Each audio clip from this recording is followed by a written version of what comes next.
ನಮಸ್ಕಾರ ಸ್ನೇಹಿತರೆ, MRL study studio ಚಾನಲ್ಗೆ ತಮಗೆಲ್ಲರಿಗೂ ಸ್ವಾಗತಿಸುತ್ತಾ ನಾನು ಇವತ್ತಿನ ತರಗತಿಯಲ್ಲಿ 8ನೇ ತರಗತಿಯ ದೈಹಿಕ ಶಿಕ್ಷಣ ಪಾರ್ಟ್ 2 ಈ ಒಂದು ಪಠ್ಯಪುಸ್ತಕದಲ್ಲಿರುವಂತಹ ಫಸ್ಟ್ ಲೆಸನನ್ನು ಹೇಳ್ತಾ ಇದ್ದೀನಿ. ಈ ಹಿಂದೆ ನಾನು 6ನೇ ತರಗತಿ 7ನೇ ತರಗತಿ ಪಾರ್ಟ್ 1 ಪಾರ್ಟ್ 2 ಎರಡು ಮುಗಿಸಿದ್ದೀನಿ. ಇವಾಗ 8ನೇ ತರಗತಿ ಪಾರ್ಟ್ 1 ಕಂಪ್ಲೀಟ್ ಮಾಡಿದ್ದೀನಿ. ಇವಾಗ ಪಾರ್ಟ್ 2 ಸ್ಟಾರ್ಟ್ ಮಾಡಿದ್ದೀನಿ. ಅದಕ್ಕೋಸ್ಕರ ಪಾರ್ಟ್ 2 ಅಲ್ಲಿ ಏನೇನು ಪರಿವಿಡಿ ಇದೆ ಅಂಥೇಳಿ ನೋಡ್ಕೊಳ್ಳೋಣ. ಗುಂಪಾಟಗಳಿದ್ದಾವೆ. ಇಲ್ಲಿ ಹ್ಯಾಂಡ್ಬಾಲ್ ಥಿಯರಿ ಇದೆ, ಅದ್ರ ಹ್ಯಾಂಡ್ಬಾಲ್ ಬಗ್ಗೆ. ಹ್ಯಾಂಡ್ಬಾಲ್ ಪ್ರಾಕ್ಟಿಕಲ್ ಇದೆ. ಬಾಸ್ಕೆಟ್ಬಾಲ್ ತಾತ್ವಿಕ ಇದೆ, ಥಿಯರಿ ಇದೆ. ಬಾಸ್ಕೆಟ್ಬಾಲ್ ಪ್ರಾಕ್ಟಿಕಲ್ ಇದೆ. ಬ್ಯಾಡ್ಮಿಂಟನ್ ಥಿಯರಿ ಇದೆ, ಬ್ಯಾಡ್ಮಿಂಟನ್ ಪ್ರಾಕ್ಟಿಕಲ್ ಇದೆ. ನಾನೆಲ್ಲ ಪ್ರಾಕ್ಟಿಕಲ್ ಹೇಳ್ತಾ ಇಲ್ಲ, ಥಿಯರಿ ಅಷ್ಟೇ ಹೇಳ್ತಿರೋದು. ಪ್ರಾಕ್ಟಿಕಲ್ ನಾವೆಲ್ಲ ಆಡಿರ್ತೀವಿ, ಅದ್ರ ಬಗ್ಗೆ ನಮಗೇನು ಅಷ್ಟು ಕ್ವಶನ್ಗಳು ಬರೋದಿಲ್ಲ. ಅದಕ್ಕೆ ಟೈಮ್ ವೇಸ್ಟ್ ಮಾಡೋದು ಬೇಡ ಅಂತ ಥಿಯರಿ ಅಷ್ಟೇ ಹೇಳ್ತಾ ಇದ್ದೀನಿ. ನೀವು ಪ್ರಾಕ್ಟಿಕಲ್ ಬೇಕಾದರೆ ನೀವು ಪ್ರಾಕ್ಟಿಕಲ್ ಓದ್ಕೊಳ್ಳಿ. ಅದರಲ್ಲಿ ಏನಿಲ್ಲ, ಸ್ಕಿಲ್ ಹೆಂಗೆ ಮಾಡಬೇಕು, ಆಟ ಆಡೋ ಟೈಮ್ನಲ್ಲಿ ಸ್ಕಿಲ್ ಹೆಂಗೆ ಬಳಸ್ಕೋಬೇಕು ಅಂತ ಆ ಥರ ಇದ್ದಾವೆ. ಪ್ರಾಕ್ಟಿಕಲ್ ಎಲ್ಲ ನೋಡಿದ್ದೀನಿ ನಾನು, ಅದಕ್ಕೆ ನಾನು ಅದು ಬೇಡ ಅಂತೇಳಿ ಥಿಯರಿ ಅಷ್ಟೇ ಮಾಡ್ತಾಯಿದ್ದೀನಿ. ಇಷ್ಟು ಗುಂಪು ಆಟಗಳಾಯಿತು. ಇವಾಗ ಮೇಲಾಟಗಳು. ಮೇಲಾಟಗಳಲ್ಲಿ ಎತ್ತರ ಜಿಗಿತ ಇದು ಥಿಯರಿ ಇದೆ, ಎತ್ತರ ಜಿಗಿತ ಪ್ರಾಕ್ಟಿಕಲ್ ಇದೆ. ಈಗ ಯೋಗಾಸನ ಮತ್ತು ಪ್ರಾಣಾಯಾಮ ಇದು ಥಿಯರಿ ಇದೆ, ಯೋಗಾಸನ ಪ್ರಾಕ್ಟಿಕಲ್ ಇದೆ. ಆರೋಗ್ಯ ಶಿಕ್ಷಣದಲ್ಲಿ ಮಾನಸಿಕ ಆರೋಗ್ಯ ಮತ್ತು ಭಾವನೆಗಳು ಇದು ಥಿಯರಿ. ಪ್ರಥಮ ಚಿಕಿತ್ಸೆ ಇದು ಥಿಯರಿ ಇದೆ. ಇವಾಗ ತಾಳಬದ್ಧ ಚಟುವಟಿಕೆಗಳು, ಮನರಂಜನಾ ಆಟಗಳು ಇದು ಪ್ರಾಕ್ಟಿಕಲ್ ಇದೆ. ಇಷ್ಟೇನಿದೆ ಅಂದರೆ ಇಷ್ಟು ಲೆಸನ್ ಪಾರ್ಟ್ 2 ಅಲ್ಲಿ ನಮಗೆ ಬರ್ತವೆ. ಇವತ್ತು ಮೊದಲನೇ ಲೆಸನ್ ಆದಂತಹ ಹ್ಯಾಂಡ್ಬಾಲ್ ಬಗ್ಗೆ ಇವತ್ತಿನ ತರಗತಿಯಲ್ಲಿ ತಿಳಿದುಕೊಳ್ಳೋಣ. ಹ್ಯಾಂಡ್ಬಾಲ್ ಈ ಒಂದು ಅಧ್ಯಾಯದಲ್ಲಿ ನಾವು ಏನೇನು ತಿಳ್ಕೊತೀವಿ ಅಂದರೆ, ಹ್ಯಾಂಡ್ಬಾಲ್ ಹೇಗೆ ಬೆಳೆದು ಬಂತು, ಹ್ಯಾಂಡ್ಬಾಲ್ ಆಟದ ಅಂಕಣದ ಮತ್ತು ನಿರ್ದಿಷ್ಟ ಅಳತೆ ಏನು, ಹ್ಯಾಂಡ್ಬಾಲ್ ಆಟದಲ್ಲಿ ಬಳಸೋ ಉಪಕರಣಗಳು, ಹ್ಯಾಂಡ್ಬಾಲ್ ಆಟ ಆಡಬೇಕಾದ್ರೆ ಯಾವ್ಯಾವ ನಿಯಮಗಳನ್ನು ನಾವು ಬಳಸ್ಕೋಬೇಕು ಅಥವಾ ಯಾವ್ಯಾವ ನಿಯಮಗಳು ಇದ್ದಾವೆ ಅಂತ ಆ ನಿಯಮಗಳ ಬಗ್ಗೆ ತಿಳಿದುಕೊಳ್ಳೋಣ.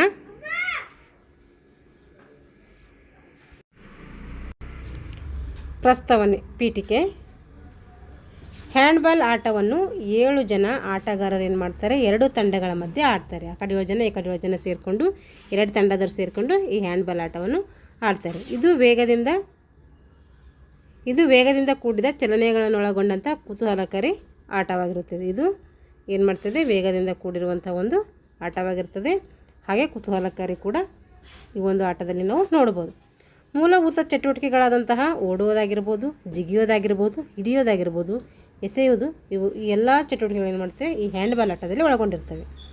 ಗೋಲಿನೊಳಗೆ ಚೆಂಡನ್ನು ಎಸೆದು ಗೋಲು ಗಳಿಸುವುದು ಆಟದ ಪ್ರಮುಖ ಧ್ಯೇಯವಾಗಿರ್ತೈತಿ. ಹೇಗೆ ನಾವು ಬಾಸ್ಕೆಟ್ಬಾಲಲ್ಲಿ ಗೋಲ್ ಗಳಿಸೋದು ಪ್ರಮುಖ ಕರ್ತವ್ಯವಾಗುತ್ತೋ, ಬಾಸ್ಕೆಟ್ಬಾಲ್ ಆಗಿರ್ಬೋದು, ಹಾಕಿ ಆಗ್ಬೋದು, ಅದೇ ರೀತಿ ಹ್ಯಾಂಡ್ಬಾಲಲ್ಲೂ ಕೂಡ ಗೋಲ್ ಗಳಿಸುವುದು ಏನಾಗುತ್ತೆ ಮುಖ್ಯ ಧ್ಯೇಯವಾಗಿರುತ್ತೆ. ಈ ಆಟವು ಬಾಸ್ಕೆಟ್ಬಾಲ್, ಫುಟ್ಬಾಲ್, ಹಾಕಿ, ವಾಟರ್ ಪೋಲೋ ಈ ಕ್ರೀಡೆಗಳ ಮೂಲಭೂತ ಅಂಶಗಳನ್ನು ಒಳಗೊಂಡಿದೆ. ಏನಂತೆ, ಬಾಸ್ಕೆಟ್ಬಾಲು, ಫುಟ್ಬಾಲು, ಹಾಕಿ ಹಾಗೂ ವಾಟರ್ ಪೋಲೋ ಈ ಎಲ್ಲ ಆಟಗಳ ಮೂಲಭೂತ ಅಂಶಗಳನ್ನು ಇದು ಒಳಗೊಂಡಿರ್ತೈತೆ. ಒಲಿಂಪಿಕ್ ಕ್ರೀಡಾಕೂಟದಲ್ಲಿ ಸ್ಥಾನ ಗಳಿಸಿರುವ ಈ ಕ್ರೀಡೆಯು ವಿಶ್ವದ ಪ್ರಖ್ಯಾತ ಕ್ರೀಡೆಗಳಲ್ಲಿ ಒಂದು ಎನ್ನಲಾಗಿದೆ. ಒಲಿಂಪಿಕ್ನಲ್ಲಿ ಎಲ್ಲ ಕ್ರೀಡೆಗಳು ಅಂದರೆ ಕ್ರಿಕೆಟು, ಫುಟ್ಬಾಲು ಈ ಥರ ಯಾವ ಕ್ರೀಡೆಗಳು ಒಲಿಂಪಿಕ್ನಲ್ಲಿ ಸ್ಥಾನವನ್ನು ಪಡ್ಕೊಂಡಿದ್ದವೋ ಆ ಒಂದು ಸ್ಥಾನದಲ್ಲಿ ಹ್ಯಾಂಡ್ಬಾಲು ಇದೆ ಅಂಥೇಳಿ ಹೇಳ್ತೀವಿ.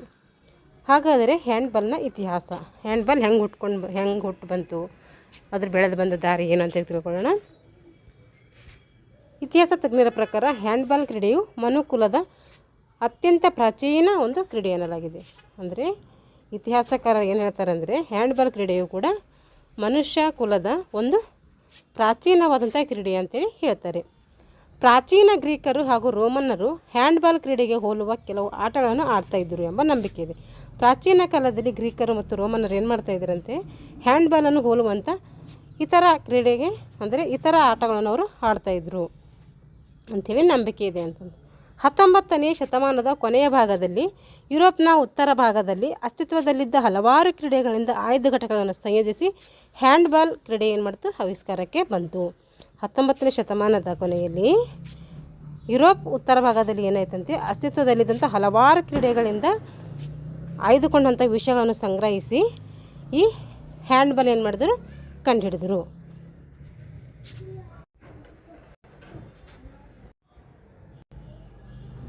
ಪ್ರಥಮ ಬಾರಿಗೆ ಹ್ಯಾಂಡ್ಬಾಲ್ ಆಟದ ಲಿಖಿತ ನಿಯಮಗಳನ್ನು ಪ್ರಕಾಶನಗೊಳಿಸಿದವರು ಅಂದರೆ ಡೇನ್ ಹೋಲ್ಗರ್ ನೀಲ್ಸನ್ ಅವರು. ಎಷ್ಟರಲ್ಲಿ ಅಂದರೆ 1906ರಲ್ಲಿ ಏನು ಮಾಡ್ತಾರೆ ಇವರು ಹ್ಯಾಂಡ್ಬಾಲ್ ಆಟದ ನಿಯಮಗಳನ್ನು ಜಾರಿಗೊಳಿಸ್ತಾರೆ. ನಂತರ ಜರ್ಮನಿಯ ಮ್ಯಾಕ್ಸ್ ಹೇಸರ್ ಹಾಗೂ ಕರ್ಲ್ ಸ್ಕೆಲಿಂಜ್ ಮತ್ತು ಹೆರಿಕ್ ಕೊನಿಂಗ್ ಅವರು ಹ್ಯಾಂಡ್ಬಾಲ್ನ ಆಧುನಿಕ ನಿಯಮಗಳನ್ನು ಪ್ರಕಾಶನಗೊಳಿಸ್ತಾರೆ. ಓಲ್ಡ್ ನಿಯಮಗಳು ತಂದವರು ಹೋಲ್ಗರ್ ನೀಲ್ಸನ್ ಆದರೆ ಆಧುನಿಕ ನಿಯಮಗಳನ್ನು ತಂದವರು ಯಾರಂದರೆ ಮ್ಯಾಕ್ಸ್ ಹೇಸರ್, ಕಾರ್ಲ್ ಸ್ಕೆಲಿಂಜ್ ಮತ್ತು ಹೆರಿಕ್ ಕೊನಿಂಗ್ ಅವರು ಏನು ಮಾಡ್ತಾರೆ ಆಧುನಿಕ ನಿಯಮಗಳನ್ನು ಜಾರಿಗೆ ತರ್ತಾರೆ. 1928ರಲ್ಲಿ 11 ರಾಷ್ಟ್ರಗಳು ಕೂಡಿಕೊಂಡು ಏನು ಮಾಡ್ತವೆ ಅಂದರೆ ಅಂತಾರಾಷ್ಟ್ರೀಯ ಅಮೇಚೂರ್ ಹ್ಯಾಂಡ್ಬಾಲ್ ಫೆಡರೇಷನ್ ಸ್ಥಾಪನೆ ಆಯಿತು. ಪ್ರತಿಯೊಂದು ಕ್ರೀಡೆಗೂ ಅದರದ್ದೇ ಆದಂಥ ಒಂದೊಂದು ಸಂಸ್ಥೆ ಇದೆ. ಹಾಗೆ ಹ್ಯಾಂಡ್ಬಾಲ್ಗೂ ಕೂಡ ಒಂದು ಅಂತಾರಾಷ್ಟ್ರೀಯ ಸಂಸ್ಥೆ ಇದೆ. ಅದು 1928ರಲ್ಲಿ 11 ರಾಷ್ಟ್ರಗಳು ಸೇರಿಕೊಂಡು ಏನು ಮಾಡ್ತಾವಂತೆ ಹ್ಯಾಂಡ್ಬಾಲ್ ಸಂಸ್ಥೆಯನ್ನು ಸ್ಥಾಪನೆ ಮಾಡ್ತಾವಂತೆ.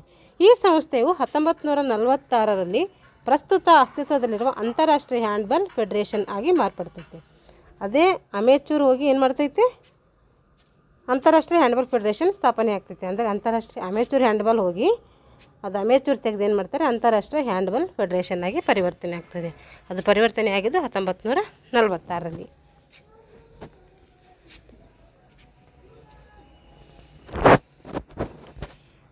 ಇಪ್ಪತ್ತನೆಯ ಶತಮಾನದ ಪ್ರಾರಂಭದಲ್ಲಿ ಹ್ಯಾಂಡ್ಬಾಲ್ ಆಟದ ಪ್ರತಿಯೊಂದು ತಂಡದಲ್ಲಿ 11 ಜನ ಆಟಗಾರರು ಇರ್ತಾಯಿದ್ರು. 11 ಜನ ಆಟಗಾರರು ಏನು ಮಾಡ್ತಾರೆ ಪ್ರತಿಯೊಂದು ತಂಡದಲ್ಲಿ ಇರ್ತಾಯಿದ್ರು. ಇದನ್ನು ಫುಟ್ಬಾಲ್ ಅಂಕಣದಲ್ಲಿ ಆಡ್ತಾಯಿದ್ರು. ಏನು ಮಾಡ್ತಾಯಿದ್ರು ಅಂತ ಇದು ಫುಟ್ಬಾಲ್ ಅಂಕಣದಲ್ಲಿ ಆಡ್ತಾಯಿದ್ರಂತೆ. ಹಾಗೂ ಯುರೋಪ್ನ ಉದ್ದಕ್ಕೂ ಇದರ ಜನಪ್ರಿಯ ಹರಡುತ್ತಾ ಹೋಯಿತು. ಯುರೋಪಿಯನ್ ದೇಶದಾದ್ಯಂತ ಏನಾಯಿತು ಇದರ ಒಂದು ಹೆಸರು ಜಾಸ್ತಿ ಆಗ್ತಾನೆ ಹೋಯಿತು. ಯುರೋಪಿನಲ್ಲಿ ವೈಪರೀತ್ಯ ಹವಾಮಾನದಿಂದಾಗಿ ಈ ಆಟದಲ್ಲಿ ಪ್ರಮುಖ ಬದಲಾವಣೆಗಳನ್ನು ಕೂಡ ಮಾಡಲಾಯಿತು. ಯುರೋಪಿನ ಹವಾಮಾನಕ್ಕೆ ಅನುಗುಣವಾಗಿ ಅದರಲ್ಲಿ ಕೆಲವೊಂದು ಬದಲಾವಣೆಗಳನ್ನು ಮಾಡ್ತಾರೆ. ಒಳಾಂಗಣ ಹ್ಯಾಂಡ್ಬಾಲ್ಗೆ ಇಲ್ಲಿಂದ ಪ್ರಶಸ್ತಿ ಲಭಿಸಲು ಪ್ರಾರಂಭ ಆಯಿತು.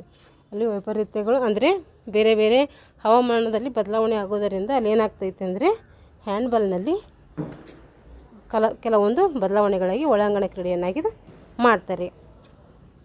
ಹ್ಯಾಂಡ್ಬಾಲ್ ಅತ್ಯಾಕರ್ಷಣೆಗೊಳ್ಳುತ್ತಾ ತ್ವರಿತವಾಗಿ ಯುರೋಪಿನ ಉದ್ದಗಲಕ್ಕೂ ಏನು ಮಾಡ್ತೈತೆ ಬೆಳೆಯುತ್ತಾ ಹೋಯ್ತದೆ. ಇದು 1936ರಲ್ಲಿ ಬರ್ಲಿನ್ ಒಲಿಂಪಿಕ್ ಕ್ರೀಡಾಕೂಟದಲ್ಲಿ ಪ್ರದರ್ಶನಕ್ಕೆಂದು ಹ್ಯಾಂಡ್ಬಾಲ್ ಪಂದ್ಯಾಟವನ್ನು ಏರ್ಪಡಿಸಲಾಯಿತು. ಏನು ಮಾಡಲಾಯಿತು 1936ರಲ್ಲಿ ಬರ್ಲಿನ್ ಒಲಿಂಪಿಕ್ನಲ್ಲಿ ಹ್ಯಾಂಡ್ಬಾಲನ್ನು ಏನು ಮಾಡ್ತಾರೆ ಸೇರಿಸ್ತಾರೆ. ಜರ್ಮನಿಯ ತಂಡದವರು ಈ ಪಂದ್ಯಾಟದಲ್ಲಿ ಗಮನಾರ್ಹ ಸಾಧನೆಯನ್ನು ತೋರ್ಪಡಿಸಿದರಾದರೂ ಮುಂದಿನ ಒಲಿಂಪಿಕ್ ಕ್ರೀಡಾಕೂಟದಲ್ಲಿ ಹ್ಯಾಂಡ್ಬಾಲ್ ಕ್ರೀಡೆಯನ್ನು ಏನು ಮಾಡಲಿಲ್ಲ ಸೇರ್ಪಡೆ ಮಾಡಲಾಗಲಿಲ್ಲ. ಜರ್ಮನಿ ತಂಡದವರು ಈ ಪಂದ್ಯಾಟದಲ್ಲಿ ಏನು ಮಾಡಿದ್ರು ಸಾಕಷ್ಟು ಸಾಧನೆಯನ್ನು ತೋರಿಸಿದ್ರು. ಆದರೆ ಮುಂದಿನ ಒಲಿಂಪಿಕ್ ಕ್ರೀಡಾಕೂಟದಲ್ಲಿ ಏನಾಗಲಿಲ್ಲ ಅದು ಹ್ಯಾಂಡ್ಬಾಲ್ ಕ್ರೀಡೆಯನ್ನು ಸೇರಲಿಲ್ಲ. ಅಂದರೆ ಒಲಿಂಪಿಕ್ಸ್ನಲ್ಲಿ ಸೇರ್ಪಡೆ ಮಾಡಲಿಲ್ಲ. ಅದು 1972ರಲ್ಲಿ ಮ್ಯೂನಿಚ್ ಒಲಿಂಪಿಕ್ ಕ್ರೀಡಾಕೂಟದಲ್ಲಿ ಪುರುಷರಿಗಾಗಿ ಪ್ರಥಮ ಬಾರಿಗೆ ಅಧಿಕೃತವಾಗಿ ಇದನ್ನು ಏನು ಮಾಡಲಾಯಿತು ಒಲಿಂಪಿಕ್ಸ್ಗೆ ಸೇರ್ಪಡೆ ಆಯಿತು. ಈ ಕ್ರೀಡೆಯನ್ನು 1976ರ ಮ್ಯಾಂಟ್ರಿಯಲ್ ಒಲಿಂಪಿಕ್ ಕ್ರೀಡಾಕೂಟದಲ್ಲಿ ಮಹಿಳೆಯರಿಗಾಗಿ ಏನು ಮಾಡ್ತು ಒಲಿಂಪಿಕ್ಗೆ ಸೇರಿಸಲಾಯಿತು. ಪ್ರಾರಂಭದಲ್ಲಿ ಪ್ರತಿ 3 ಅಥವಾ 4 ವರ್ಷಗಳಿಗೊಮ್ಮೆ ಪುರುಷರಿಗಾಗಿ ವಿಶ್ವ ಹ್ಯಾಂಡ್ಬಾಲ್ ಪಂದ್ಯಾವಳಿ ಸಂಘಟನೆ ಮಾಡಲಾಗ್ತಿತ್ತು. ಏನು ಮಾಡಲಿತ್ತು ಪ್ರತಿ 3 ವರ್ಷ ಅಥವಾ 4 ವರ್ಷಗಳಿಗೊಮ್ಮೆ ಪುರುಷರಿಗಾಗಿ ವಿಶ್ವ ಹ್ಯಾಂಡ್ಬಾಲ್ ಪಂದ್ಯಾವಳಿ ಏನು ಮಾಡ್ತಾಯಿದ್ರು ಸಂಘಟನೆ ಮಾಡ್ತಾಯಿದ್ರು. ಆದರೆ ಈಗೇನು ಮಾಡ್ತಾಯಿದ್ರು ಅಂದರೆ ಪ್ರತಿ 2 ವರ್ಷಗೊಮ್ಮೆ ಮಾಡ್ತಾರೆ. ಈ ಪಂದ್ಯಾವಳಿಗಳನ್ನು ಪುರುಷರಿಗಾಗಿ ಹಾಗೂ ಮಹಿಳೆಯರಿಗಾಗಿ ಆಯೋಜನೆ ಮಾಡ್ತಾರೆ. ಪುರುಷ ಮತ್ತು ಮಹಿಳೆಯರಿಗಾಗಿ ಇಬ್ಬರಿಗೂ ಕೂಡ ಏನು ಮಾಡ್ತಾರೆ ಏರ್ಪಡಿಸ್ತಾರೆ. ಅಂತಾರಾಷ್ಟ್ರೀಯ ಹ್ಯಾಂಡ್ಬಾಲ್ ಫೆಡರೇಷನ್ದವರು ಕಿರಿಯ ಬಾಲಕ ಅಥವಾ ಬಾಲಕಿಯರಿಗಾಗಿ ವಿಶ್ವ ಹ್ಯಾಂಡ್ಬಾಲ್ ಪಂದ್ಯಾವಳಿಗಳು ಕೂಡ ಸಂಘಟನೆ ಮಾಡ್ತಾರೆ. ಅಂತಾರಾಷ್ಟ್ರೀಯ ಒಂದು ಸಂಸ್ಥೆಯವರು ಏನು ಮಾಡ್ತಾರೆ ಅಂದರೆ ಕಿರಿಯ ಬಾಲಕ ಬಾಲಕಿಯರಿಗಾಗಿ ವಿಶ್ವ ಹ್ಯಾಂಡ್ಬಾಲ್ ಪಂದ್ಯಾವಳಿಗಳು ಕೂಡ ಸಂಘಟನೆ ಮಾಡ್ತಾ ಬಂದಿದ್ದಾರೆ. ಇವಾಗ ಅಂಕಣದ ಪರಿಚಯ. ಹ್ಯಾಂಡ್ಬಾಲ್ ಆಟವನ್ನು 40 ಮೀಟರ್ ಉದ್ದ ಇರ್ತೈತೆ. ಅಂಕಣದ ಉದ್ದ 20 ಮೀಟರ್ ಅಗಲ ಇರ್ತೈತಿ. ಅಂಕಣ ಆಯತಾಕಾರ ಇರ್ತದೆ. ಅಂಕಣದ ಎರಡೂ ತುದಿಗಳಲ್ಲಿ ಮಧ್ಯಭಾಗದಲ್ಲಿ ಒಂದೊಂದು ಗೋಲ್ ಗಳಿಸಲು ಏನು ಮಾಡ್ತಾರೆ ನೆಲೆಗೊಳಿಸ್ತಾರೆ, ಪ್ಲೇಸ್ ಮಾಡ್ತಾರೆ ಗೋಲ್ಗೆ ಹಾಕ್ಲಿಕ್ಕಲ್ಲಿ. ಈ ಗೋಲುಗಳ ಸುತ್ತಲೂ ಅರ್ಧ ವೃತ್ತಾಕಾರದಂತೆ ಕಾಣುವ ಗೆರೆಗಳಿರ್ತವೆ. ಇದು ಸ್ವಲ್ಪ ಹಾಕಿ ಥರನೇ ಕಾಣ್ತೈತೆ. ಈ ಗೆರೆಗಳು ಗೋಲುಗಳಿಂದ 6 ಮೀಟರ್ ದೂರದಲ್ಲಿರುತ್ತವೆ. ಏನು ಮಾಡ್ತಾವಂತೆ ಅರ್ಧ ವೃತ್ತಾಕಾರದಂತೆ ಕಾಣುವ ಗೆರೆಗಳಿರ್ತವೆ. ಈ ಗೆರೆಗಳು ಗೋಲುಗೊಳಿಸುವುದರಿಂದ 6 ಮೀಟರ್ದಿಂದ ದೂರದಲ್ಲಿ ಇರ್ತಾವಂತೆ. ಅದೇ ಪ್ರಕಾರ ಗೋಲುಗಳಿಂದ 9 ಮೀಟರ್ ದೂರದಲ್ಲಿ ಅರ್ಧ ವೃತ್ತಾಕಾರದಂತೆ ಕಾಣುವ ಚೂರು ಗೆರೆಗಳಿಂದ ಕೂಡಿದ ಗುರುತುಗಳು ಇರ್ತವೆ. ಅಂದರೆ ಸ್ವಲ್ಪ ಡಾಟ್ ಡಾಟ್ ಡಾಟ್ ಡಾಟ್ ಗೆರೆಗಳನ್ನಿರ್ತವೆ ಹಾಕಿರ್ತಾರೆ. ಇವುಗಳನ್ನು ಹೊರತುಪಡಿಸಿದ ಗೋಲ್ ಕೀಪರ್ ಗೆರೆಗಳು, 7 ಮೀಟರ್ ಗೆರೆಗಳು ಮತ್ತು ಮಧ್ಯರೇಖೆ ಬದಲಿ ಆಟಗಾರ ಗೆರೆಗಳಿರ್ತವೆ. 6 ಮೀಟರ್ 9 ಮೀಟರ್ ಗೆರೆಗಳು ಮತ್ತು ಗೋಲ್ ಕೀಪರ್ ಗೆರೆಗಳು, 7 ಮೀಟರ್ ಗೆರೆಗಳು, ಮಧ್ಯ ಗೆರೆ, ಬದಲಿ ಆಟಗಾರರಿಗಿರುವ ಗೆರೆಗಳು, ಎಲ್ಲ ಗೆರೆಗಳು ಇರ್ತಾವಂತೆ. ಗೋಲು ಕಂಬಗಳ ನಡುವಿನ ಗೋಲು ಗೆರೆಯ ಅಗಲ ಎಷ್ಟಿರ್ತದೆ ಅಂದರೆ 8 ಸೆಂಟಿಮೀಟ್ರ್ ಇರ್ತೈತೆ. ಹಾಗೂ ಉಳಿದೆಲ್ಲ ಗೆರೆಗಳ ಅಗಲವು 5 ಸೆಂಟಿಮೀಟ್ರ್ ಇರ್ತೈತೆ. ಇದರೆಲ್ಲ ಮುಂದೆ ಕೊಟ್ಟಿರ್ತಾರೆ, ನೋಡೋಣ. ನೋಡ್ರಿ ಇಲ್ಲಿದೆ ನೋಡು, ಇದು ಉದ್ದ, ಇದು ಅಗಲ. ಉದ್ದ ಎಷ್ಟು ಹೇಳಿದ್ದೀನಿ? 40 ಮೀಟರ್. ಅಗಲ ಎಷ್ಟು? 20 ಮೀಟರ್. ನೋಡಿಲಿ, ಇಲ್ಲಿ ಇದು ಲೈನ್ ಡಾಟ್ ಇರ್ತೈತೆ. ಅಲ್ಲಿ ಇಲ್ಲಿಂದ ಇಲ್ಲಿಗೆ ಎಷ್ಟು ಇರ್ತದೆ? 6 ಇರ್ತೈತೆ. ಇಲ್ಲಿಂದ ಇಲ್ಲಿಗೆ 7 ಇರ್ತೈತೆ. ಇಲ್ಲಿಂದ ಇಲ್ಲಿಗೆ 9 ಇರ್ತೈತೆ. ಇದು ಸೆಂಟರ್ ಲೈನ್, ಇದು ಸಬ್ಸ್ಟಿಟ್ಯೂಷನ್ ಲೈನ್. ಇಲ್ಲಿ ಟೈಮ್ ಬೆಂಚ್ ಕೊಡ್ತಾರೆ, ಟೈಮ್ ಕೀಪರ್ ಕುಂತಿರ್ತಾರೆ. ಇಲ್ಲಿ ಸ್ಕ್ರೂ ಟೇಬಲ್ ಇರ್ತೈತೆ, ಇಲ್ಲಿ ಟೈಮ್ ಬೆಂಚ್ ಇರ್ತದೆ. ಇಷ್ಟೇ. ಇದು ಇಲ್ಲಿ ಗೋಲ್ ಇದಿದೆ ನೋಡಿ, ಇದು ಗೋಲ್ ಪೋಸ್ಟ್ಗಳು. ಇವಾಗ ಅಂಕಣ ಅಂದರೆ ಉಪಕರಣಗಳು ಏನೇನಿರ್ತವೆ ಇಲ್ಲಿ ಹ್ಯಾಂಡ್ಬಾಲಲ್ಲಿ ಅಂದರೆ ಮೊದಲನೇದಾಗಿ ಹ್ಯಾಂಡ್ಬಾಲ್ ಇರುತ್ತೆ. ಅಂಕಣದಲ್ಲಿ ಏನಿರುತ್ತೆ? ಮುಖ್ಯವಾಗಿ ಹ್ಯಾಂಡ್ಬಾಲ್ ಆಟದಲ್ಲಿ ಬಳಸುವ ಚೆಂಡುಗಳು ಫುಟ್ಬಾಲ್ಗಿಂತಲೂ ಏನಾಗಿರ್ತವೆ? ಚಿಕ್ಕದಾಗಿರ್ತವೆ. ಹ್ಯಾಂಡ್ಬಾಲ್ ಫುಟ್ಬಾಲ್ಗೆ ಹೋಲಿಸಿದರೆ ಹ್ಯಾಂಡ್ಬಾಲಿನ ಬಾಲ್ಗಳು ಏನಿರ್ತವೆ? ಚಿಕ್ಕದಾಗಿರ್ತವಂತೆ. ಒಂದೇ ಕೈಯಲ್ಲಿ ಹಿಡಿಯಲು ಸುಲಭ ಸಾಧ್ಯವಾಗುತ್ತದೆ. ಒಂದೇ ಕೈಯಲ್ಲಿ ನಾವು ಹಿಡಿಬೋದು. ಈ ಚೆಂಡುಗಳು 32 ಪಟ್ಟಿಗಳ ಹೊದಿಕೆ ಇರ್ತೈತೆ. 32 ಪಟ್ಟಿಗಳು ಇದಕ್ಕೆ ಇರ್ತವೆ. ಪುರುಷ ಮತ್ತು ಮಹಿಳೆಯರಿಗೆ ವಿವಿಧ ಗಾತ್ರದ ಚೆಂಡುಗಳು ಏನು ಬರ್ತವೆ? ವಿವಿಧ ಗಾತ್ರದ ಚೆಂಡುಗಳನ್ನು ಉಪಯೋಗಿಸ್ತಾರೆ. ಪುರುಷ ಮತ್ತು ಮಹಿಳೆಯರಿಗೆ ಬೇರೆ ಬೇರೆ ಗಾತ್ರದ ಚೆಂಡುಗಳು ಇಲ್ಲಿ ಇರ್ತವೆ. ಪುರುಷರಿಗೆ ಯಾವ ಇರ್ತವೆ, ಮಹಿಳೆಯರಿಗೆ ಯಾವ ಇರ್ತವೆ, ಬಾಲಕರಿಗೆ ಯಾವ ಇರ್ತವೆ ಅಂತ ಕೊಟ್ಟಿದ್ದಾರೆ ನೋಡಿ. ಇದು ಪುರುಷ ಮತ್ತು 16 ವರ್ಷ ಮೇಲ್ಪಟ್ಟ ತರುಣರು. 16 ವರ್ಷ ಮೇಲ್ಪಟ್ಟ ಅಂದರೆ ಅಲ್ಲಿ PUC ಇರ್ತಾರೆ ಅಂತ ಅರ್ಥ. PUC ಡಿಗ್ರಿ ಇವರೆಲ್ಲ ಬರ್ತಾರೆ ಇಲ್ಲಿ. ಇವ್ರದ್ದು ಬಾಲಿಂದು ಸುತ್ತಳತೆ ಎಷ್ಟಿರ್ತೈತೆ ಸೆಂಟಿಮೀಟ್ರಲ್ಲಿ ಅಂತಂದರೆ 58ರಿಂದ 60 ಸೆಂಟಿಮೀಟ್ರ್ ಇರ್ತೈತೆ. ಮಹಿಳೆಯರು ಮತ್ತು 14 ವರ್ಷದ ಮೇಲ್ಪಟ್ಟ ತರುಣಿಯರು ಮತ್ತು 12ರಿಂದ 16 ವರ್ಷದ ಹುಡುಗರು ಇವರಿಗೆ ಎಷ್ಟಿರ್ತೈತೆ? 54ರಿಂದ 56. ನೋಡಿರಿ, ಮಹಿಳೆಯರು ಇರ್ತಾರೆ. 14 ವರ್ಷ ಮೇಲ್ಪಟ್ಟವರು ಅಂತಂದರೆ ಇಲ್ಲೇನು ಮಾಡ್ತಾರೆ? ಹೈಸ್ಕೂಲ್ ಮಕ್ಕಳು ಇರ್ತಾರೆ. ಹಾಗೆ 12ರಿಂದ 16 ವರ್ಷ ಅಂದರೆ PUCದವ್ರು ಇರ್ತಾರೆ. PUCದವರಿರಲ್ಲ, ಹೈಸ್ಕೂಲ್ ಮಕ್ಕಳು ಇರ್ತಾರೆ ಇಲ್ಲಿ. 16 ವರ್ಷ ಮೇಲ್ಪಟ್ಟವರು ಅಂದರೆ ಇಲ್ಲಿ ಪುರುಷರು ಬರ್ತದೆ, PUCದವ್ರು ಬರ್ತಾರೆ. ಆದರೆ 16 ವರ್ಷ ಅಂತ ಕೊಟ್ಟಿದ್ದಾರೆ, ಇಲ್ಲಿ ಹೈಸ್ಕೂಲ್ ಮಕ್ಕಳೇ ಬರ್ತಾರೆ. ಅವ್ರಿಗೆ ಎಷ್ಟಿರ್ತದೆ ಬಾಲ್ ಸುತ್ತಳತೆ ಅಂದರೆ 54ರಿಂದ 56 ಇರ್ತೈತೆ. 8ರಿಂದ 14 ವರ್ಷದ ಹುಡುಗಿಯರು ಅಂದರೆ ಸಬ್ ಜೂನಿಯರ್ಸ್ ಇವರಿಗೆ ಎಷ್ಟಿರ್ತದೆ ಅಂದರೆ ಹುಡುಗಿಯರು ಮತ್ತು ಹುಡುಗರಿಗೆ 50ರಿಂದ 52 ಸೆಂಟಿಮೀಟ್ರ್ ಇರ್ತೈತೆ.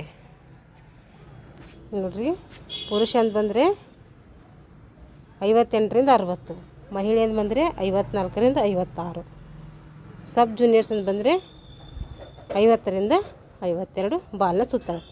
ತೂಕ ಎಷ್ಟಿರ್ತದೆ ಅಂದರೆ 425ರಿಂದ 475.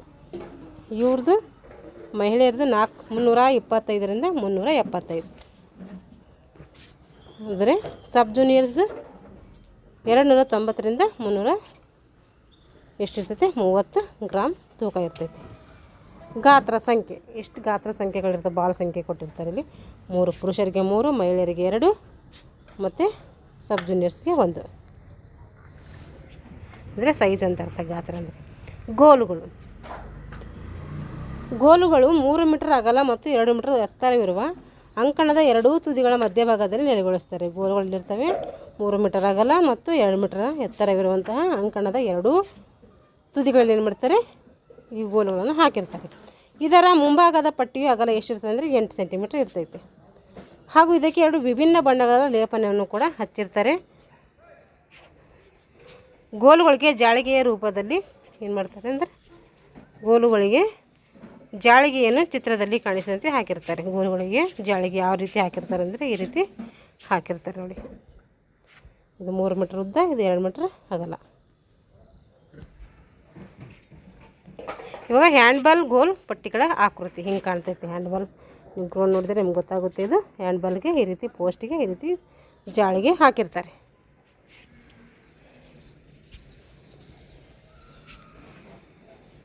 ಇವಾಗ ಹ್ಯಾಂಡ್ಬಾಲ್ ಆಟದ ನಿಯಮಗಳು. ಹ್ಯಾಂಡ್ಬಾಲ್ ಆಟದ ಆಡಬೇಕಾದ್ರೆ ನಾವು ಯಾವ್ಯಾವ ನಿಯಮಗಳನ್ನು ಪಾಲಿಸಬೇಕು ಅಂತ. ಹ್ಯಾಂಡ್ಬಾಲ್ ಆಟವನ್ನು 6 ಅಂಕಣ ಆಟಗಾರರು ಹಾಗೂ ಒಬ್ಬ ಗೋಲ್ ರಕ್ಷಕ ಇರುವ 2 ತಂಡಗಳ ಮಧ್ಯೆ ಆಡಲಾಗ್ತದೆ. 7 ಜನ ಅಂತ ಹೇಳಿದೇವಲ್ಲ, ಅದರ ಒಬ್ಬರು ಗೋಲ್ ಕೀಪರ್ ಇರ್ತಾನೆ. ಆಟದ ಪ್ರಮುಖ ಉದ್ದೇಶವೇನೆಂದರೆ ಎದುರಾಳಿಗಳು ರಕ್ಷಿಸುವ ಗೋಲಿನ ಒಳಗೆ ಚೆಂಡನ್ನು ತೂರುವುದು. ಎದುರಾಳಿಗಳು ಏನು ಮಾಡ್ತಾರೆ, ತಮ್ಮ ಗೋಲನ್ನು ರಕ್ಷಣೆ ಮಾಡ್ಕೋತಾರಲ್ಲ, ಅದರಲ್ಲಿ ನಾವು ಚೆಂಡನ್ನು ಹಾಕುವುದು ಈ ಆಟದ ಒಂದು ಉದ್ದೇಶ. ಎದುರಾಳಿಗಳು ಆಕ್ರಮಣದಿಂದ ಏನು ಮಾಡ್ತಾರೆ, ರಕ್ಷಣೆ ಮಾಡ್ಕೋಬೇಕಿದು. ಒಂದು ನಿಯಮಬದ್ಧ ಪಂದ್ಯದ ಅವಧಿ ಎಷ್ಟಿರ್ತದೆ ಅಂದರೆ 30 ನಿಮಿಷ ಆಡ್ತಾರೆ, 10 ನಿಮಿಷ ವಿರಾಮ ಇರ್ತೈತೆ, ಮತ್ತು 30 ನಿಮಿಷ ಆಡ್ತಾರೆ.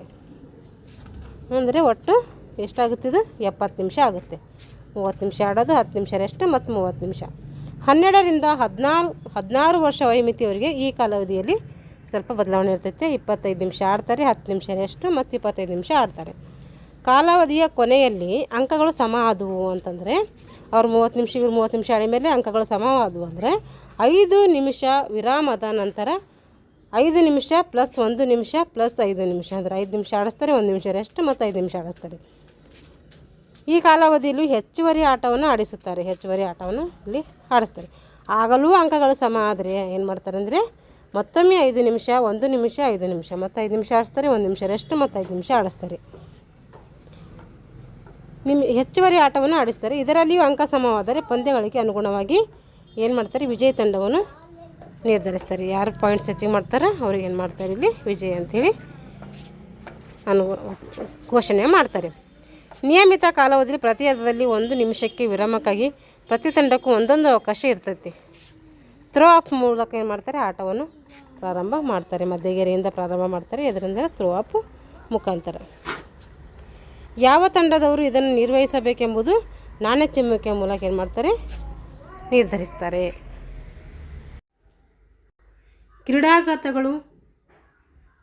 ಕ್ರೀಡಾಘಾತಗಳು ಮತ್ತು ತಂಡ ವಿರಾಮಗಳು ಮತ್ತು ನಿರ್ಣಾಯಕರ ಸೂಚನೆಗಳು ಹೊರತುಪಡಿಸಿದರೆ ಥ್ರೋ ಅಪ್ ನಂತರ ಆಟವು ನಿರಂತರವಾಗಿ ಸಾಗ್ತೈತೆ. ಏನು ತಂಡ ಯಾವುದಾದ್ರೂ ಕ್ರೀಡಾಘಾತಗಳಾದರೂ ಅಥವಾ ತಂಡ ವಿರಾಮ ತಗೊಳಿತು ಅಥವಾ ನಿರ್ಣಾಯಕರ ಸೂಚನೆ ಏನಿತ್ತು ಆ ಟೈಮಲ್ಲಿ ಮಾತ್ರ ನಿಲ್ಲಿಸಬೇಕು.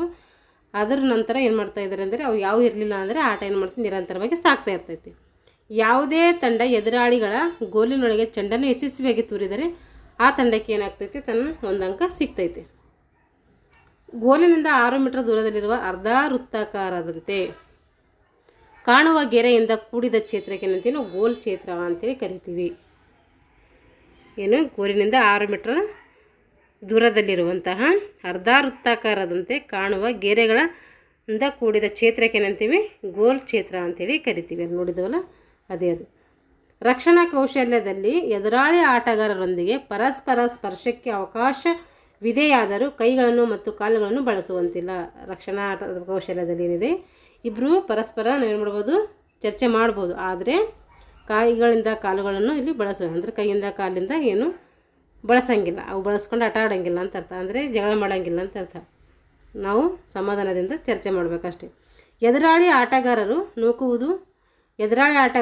ನಾವು ನೂಕುವುದು, ಹಿಡಿದಿಟ್ಟುಕೊಳ್ಳುವುದು ಅಥವಾ ಅವರನ್ನು ಯಾವುದೇ ರೀತಿಯಲ್ಲಿ ಅಪಾಯಕ್ಕೆ ಗುರಿಪಡಿಸೋದನ್ನು ಇಲ್ಲಿ ನಿಷೇಧಿಸಲಾಗಿದೆ. ಯಾವ ರೀತಿ ಅಪಾಯವನ್ನು ಇಲ್ಲಿ ಮಾಡೋಂಗಿಲ್ಲ. ಅವ್ರು ನಿಮಗೆ ಮಾಡೋಂಗಿಲ್ಲ, ನೀವು ಅವ್ರಿಗೆ ಮಾಡೋಂಗಿಲ್ಲ.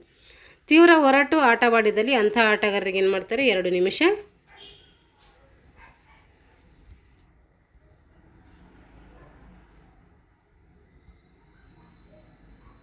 ನೋಡಿರಿ, ತೀವ್ರವಾದಂತಹ ಹೊರಟು ಆಟ ಆಡಿದವ್ರಿಗೆ ಏನು ಮಾಡ್ತಾರೆ, 2 ನಿಮಿಷ ಅಮಾನತು ಮಾಡ್ತಾರೆ. ಅಂದರೆ 2 ನಿಮಿಷ ಹೊರಗಡೆ ಹಾಕ್ತಾರೆ. ಅಂಕಣದ ಸಂದರ್ಭದಲ್ಲಿ ಚೆಂಡನ್ನು ಚಲಿಸುವುದಕ್ಕಾಗಿ ಒಬ್ಬರಿಂದ ಇನ್ನೊಬ್ಬರಿಗೆ ವರ್ಗಾಯಿಸುವುದು. ಆಕ್ರಮಣದ ಸಂದರ್ಭದಲ್ಲಿ ಅವರು ಇವ್ರು ಹಿಡಿಯೋದು ಮಾಡ್ತಾರಲ್ಲ, ಅವಾಗ ಏನು ಮಾಡ್ಬೋದು, ಒಬ್ಬರಿಂದ ಇನ್ನೊಬ್ಬರಿಗೆ ಚೆಂಡನ್ನು ವರ್ಗಾವಣೆ ಮಾಡ್ತಾರೆ. ಚೆಂಡನ್ನು ಪಡೆದು ಡ್ರಿಬಲ್ ಮಾಡುವ ಮುನ್ನ ಮತ್ತು ಡ್ರಿಬಲ್ ಮಾಡಿ ಚೆಂಡು ಹಿಡಿದ ನಂತರ 3 ಹೆಜ್ಜೆಗಳನ್ನು ಮಾತ್ರ ಇಡಬೇಕು. ನಾವು ಚೆಂಡು ಡ್ರಿಬಲ್ ಮಾಡಿದ ಮೇಲೆ 3 ಹೆಜ್ಜೆ ಇಡೋದ್ರೊಳಗಾಗಿ ಚೆಂಡನ್ನು ನಮ್ಮ ತಂಡದವರಿಗೆ ಕೊಡಬೇಕು.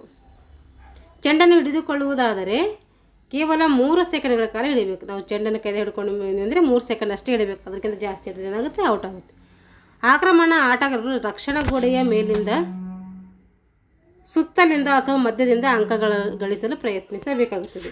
ಆಕ್ರಮಣ ಆಟಗಾರ ಏನು ಮಾಡಬೇಕು, ರಕ್ಷಣಾ ಗೋಡೆಯ ಮೇಲಿಂದ, ಸುತ್ತಲಿನ ಅಥವಾ ಮಧ್ಯದಿಂದ ಗಳಿಸಲು ನೋಡಬೇಕು, ಪ್ರಯತ್ನ ಮಾಡಬೇಕಂತೆ. ಪ್ರತಿಯೊಂದು ಗೋಲಿನ ನಂತರ ಗೋಲು ಹೊಡಿಸಿಕೊಂಡಿರುವ ತಂಡದವರಿಂದ ಆಟ ಮರಳಿ ಪ್ರಾರಂಭ ಆಗುತ್ತದೆ. ಮತ್ತು ಕೂಡ ಅದು ಥ್ರೋ ಅಪ್ ಮೂಲಕನೇ ಪ್ರಾರಂಭ ಆಗಬೇಕು. ಗೋಲ್ ಆಗಿನ ಮೇಲೆ ಮತ್ತು ಥ್ರೋ ಅಪ್ ಮೂಲಕ ಪ್ರಾರಂಭ ಆಗಬೇಕು. ಗೋಲ್ ಹೊಡಿಸಿಕೊಂಡಿರುವ ತಂಡದವರು ಅಂದರೆ ನೀವು ಬಂದು ನಮ್ಮ ತಂಡಕ್ಕೆ ಗೋಲ್ ಹೊಡೆದಿರಿ ಅಂತಂದರೆ ಅವಾಗ ಏನು ಮಾಡಬೇಕು, ಆಟ ಮರಳಿ ಪ್ರಾರಂಭ ಆಗುತ್ತೆ. ಅಂದರೆ ಯಾರು ಗೋಲ್ ಹೊಡೆಸ್ಕೊಂಡಿದ್ದಾರೋ ಆ ತಂಡದಿಂದ ಇದು ಆಟ ಏನಾಗುತ್ತೆ, ಪ್ರಾರಂಭ ಆಗ್ತೈತಿ. ಆ ತಂಡದ ಆಟಗಾರರು ಮಧ್ಯಗೆರೆಯಿಂದ ಮತ್ತೆ ಥ್ರೋ ಅಪ್ ಮೂಲಕ ಮಧ್ಯಗೆರೆಗೆ ಬಂದು ಏನು ಮಾಡಬೇಕು, ಆಟವನ್ನು ಪ್ರಾರಂಭ ಮಾಡಬೇಕು. ಆವಾಗ ನಿರ್ಣಾಯಕರ ಆಜ್ಞೆಯ ನಂತರ ಆಟವನ್ನು ಪುನಃ ಪ್ರಾರಂಭಿಸಬೇಕು. ನಿರ್ಣಾಯಕರು ಹೇಳಿದಂಗೆ ಆಟವನ್ನು ಪುನಃ ಪ್ರಾರಂಭಿಸಬೇಕಿಲ್ಲಿ. ಈ ಸಂದರ್ಭದಲ್ಲಿ ಆಟವನ್ನು ಪ್ರಾರಂಭಿಸುವ ತಂಡದ ಎಲ್ಲ ಸದಸ್ಯರು ಮಧ್ಯರೇಖೆಯ ಹಿಂದೆ ಅಥವಾ ತಮ್ಮ ರಕ್ಷಣಾ ಅಂಕಣದಲ್ಲಿರಬೇಕು. ಮಧ್ಯಗೆರೆಯ ಹಿಂದೆ ಅಥವಾ ತಮ್ಮ ಅಂಕಣದಲ್ಲಿ ಇರಬೇಕು. ರಕ್ಷಣಾ ತಂಡದ ಗೋಲ್ ರಕ್ಷಕನನ್ನು ಹೊರತುಪಡಿಸಿ ಉಳಿದ ಆಟಗಾರರು ಗೋಲ್ ಕ್ಷೇತ್ರದ ಒಳಗೆ ಪ್ರವೇಶಿಸುವಂತಲ್ಲ. ಗೋಲ್ ಕೀಪರ್ಗೆ ಬಿಟ್ಟು ಬೇರೆ ಯಾರೂ ಹೋಗಂಗಿಲ್ಲ ಅಲ್ಲಿ. ಆದರೆ ಗಾಳಿಯಲ್ಲಿರುವ ಚೆಂಡನ್ನು ಹಿಡಿಯಲು ಅಥವಾ ಮುಟ್ಟಲು ಪ್ರಯತ್ನಿಸಬಹುದು. ಆದರೆ ಗಾಳಿಯಲ್ಲಿ ಇರುವಂಥ ಚೆಂಡನ್ನು ಹಿಡಿಯಲು ಮುಟ್ಟಲು ಪ್ರಯತ್ನ ಮಾಡಬಹುದು. ರಕ್ಷಣಾ ಆಟಗಾರನೇನಾದರೂ ಆಕ್ರಮಣ ಆಟಗಾರನಿಗೆ ಅಂಕ ಗಳಿಸಲು ಅಡ್ಡಿ ಮಾಡಿದರೆ ಅಥವಾ ಅಡ್ಡಿಯನ್ನು ಒಡ್ಡಿದಲ್ಲಿ ಆಕ್ರಮಣ ತಂಡದವರಿಗೆ ಅಂಕ ಗಳಿಸಲು ಏನು ಮಾಡಬೇಕು, ನೇರ ಅವಕಾಶವನ್ನು ಪೆನಾಲ್ಟಿ ಮೂಲಕ ಏನು ಮಾಡ್ತಾರೆ, ಕೊಡ್ತಾರೆ. ಈ ಸಂದರ್ಭದಲ್ಲಿ ಕೇವಲ ಒಬ್ಬ ಆಕ್ರಮಣ ತಂಡದ ಆಟಗಾರ 7 ಮೀಟರ್ ಗೆರೆಯ ಹಿಂದೆ ಹಾಗೂ ರಕ್ಷಣಾ ತಂಡದ ಗೋಲು ರಕ್ಷಕ ಇರ್ತಾನೆ. 7 ಮೀಟರ್ ಹಿಂದೆ ಮತ್ತು ರಕ್ಷಣಾ ತಂಡದ ಗೋಲ್ ರಕ್ಷಕ ಏನು ಮಾಡ್ತಾರೆ, ಅಲ್ಲಿ ಇರ್ತಾರೆ. ಇತರೆ ಸಂದರ್ಭದಲ್ಲಿ ಯಾವುದೇ ತಂಡದ ಆಟಗಾರ ಹೊರಟು ಆಟದ ಪ್ರದರ್ಶನ ತೋರ್ಪಡಿಸಿದಲ್ಲಿ ಎದುರಾಳಿಗೆ ಚೆಂಡನ್ನು ಆಡಲು ಮುಕ್ತ ಅವಕಾಶವನ್ನು ಫ್ರೀ ಥ್ರೋ ನೀಡಲಾಗ್ತೈತೆ. ಯಾವುದೇ ಹೊರಟ ಆಟಗಾರ ಆಡಿದ್ರೆ ಏನು ಮಾಡ್ತಾರೆ, ಎದುರಾಳಿಗಳಿಗೆ ಚೆಂಡನ್ನು ಆಡ್ಲಿಕ್ಕೆ ಅವಕಾಶವನ್ನು ಕೊಡ್ತಾರೆ, ಫ್ರೀ ಥ್ರೋ ನೀಡ್ತಾರೆ ಅಂತ ಅರ್ಥ. ಇಂತಹ ಸಂದರ್ಭವನ್ನು ಮುಂದುವರೆಸಿದಲ್ಲಿ ಅಥವಾ ಹೊರಟುತನದ ತೀವ್ರತೆ ಹೆಚ್ಚಿದ್ದಲ್ಲಿ ಎದುರಾಳಿ ಆಟಗಾರರಿಗೆ ಶಿಕ್ಷೆಯನ್ನು ಕೂಡ ಹೆಚ್ಚಿಸ್ತಾರೆ. ಅದರಲ್ಲಿ ಹಳದಿ ಕಾರ್ಡ್ ಇರುತ್ತೆ. ಹಳದಿ ಕಾರ್ಡ್ ಏನು ಮಾಡೋಕ್ಕಂತಂದರೆ ಅದು 2 ನಿಮಿಷ ಅಮಾನತ್ ಮಾಡ್ತೈತಿ ಅಥವಾ ಕೆಂಪು ಕಾರ್ಡನ್ನು ನೀಡಿ ಶಿಕ್ಷೆಯನ್ನು ಕೂಡ ವಿಧಿಸ್ತಾರೆ. ಹೀಗೆ ವಿವಿಧ ಸಂದರ್ಭದಲ್ಲಿ ಶಿಕ್ಷೆ ವಿಧಿಸಲು ಏನು ಮಾಡಿದರೆ IHF ನವರು ನಿಯಮಗಳನ್ನು ಪಾಲಿಸಲೇಬೇಕಾಗುತ್ತೆ. IFH ಅಂದ್ರೇನು, ಇಂಡಿಯನ್ ಹ್ಯಾಂಡ್ಬಾಲ್ ಫೆಡರೇಷನ್ ಅಂತ ಅರ್ಥ. ತಂಡಗಳ ತರಬೇತದರು ಕೂಡ ಇಂಥ ಶಿಕ್ಷೆಗೆ ಒಳಪಡಿಸಬೇಕಾಗುತ್ತದೆ. ಅವರಿಗೂ ಕೂಡ ಏನಾಗುತ್ತೆ, ಹಿಂಗೆ ಏನಾರ ಮಾಡಿದರೆ ಅವರಿಗೂ ಕೂಡ ಶಿಕ್ಷೆ ಆಗ್ತೈತಿ. ಅಂದರೆ ಆ ಸಂಸ್ಥೆ ನಿಯಮಗಳನ್ನು ಯಾರೂ ಉಲ್ಲಂಘನೆ ಮಾಡೋಂಗಿಲ್ಲ ಅಂತ ಅರ್ಥ. ಈಗ ಇಷ್ಟು ನೋಡಿದೆವಲ್ಲ ಲೆಸನ್ಗೆ, ಆ ಲೆಸನ್ಗೆ ಸಂಬಂಧಪಟ್ಟಂತಹ ಪ್ರಶ್ನೋತ್ತರದಲ್ಲಿ ಬಿಡಿಸೋಣ. ಹ್ಯಾಂಡ್ಬಾಲ್ ಪಂದ್ಯಗಳು ಡ್ಯಾಶ್ ಮುಖಾಂತರ ಪ್ರಾರಂಭ ಆಗ್ತೈತಿ, ಅಂದರೆ ಥ್ರೋ ಅಪ್ ಮೂಲಕ ಪ್ರಾರಂಭ ಆಗ್ತೈತಿ. ಹ್ಯಾಂಡ್ಬಾಲ್ ಆಟದಲ್ಲಿ ಪೆನಾಲ್ಟಿಯನ್ನು ಡ್ಯಾಶ್ ಮೀಟರ್ ದೂರದ ಗೆರೆಯಿಂದ ವಿಧಿಸಲಾಗುತ್ತದೆ. ಅದು 7 ಮೀಟರ್ ದೂರದಿಂದ ಇರ್ತೈತಿ. 7 ಮೀಟರ್ ದೂರದಿಂದ ವಿಧಿಸಲಾಗ್ತೈತಿ. ಹ್ಯಾಂಡ್ಬಾಲ್ ಆಟದಲ್ಲಿ ಗೋಲು ಗೆರೆಗಳ ಅಗಲವು ಡ್ಯಾಶ್ ಸೆಂಟಿಮೀಟರ್ ಇರ್ತೈತೆ. ಎಷ್ಟಿರ್ತೈತಿ, 8 ಸೆಂಟಿಮೀಟರ್ ಇರ್ತೈತೆ. ಉಳಿದವೆಲ್ಲ 5 ಸೆಂಟಿಮೀಟರ್ ಇರ್ತಾವೆ ಅಂತ ಹೇಳಿದ್ದೀನಿ. IHF ಅಂದರೆ ಇಂಟರ್ನ್ಯಾಷನಲ್ ಹ್ಯಾಂಡ್ಬಾಲ್ ಫೆಡರೇಷನ್.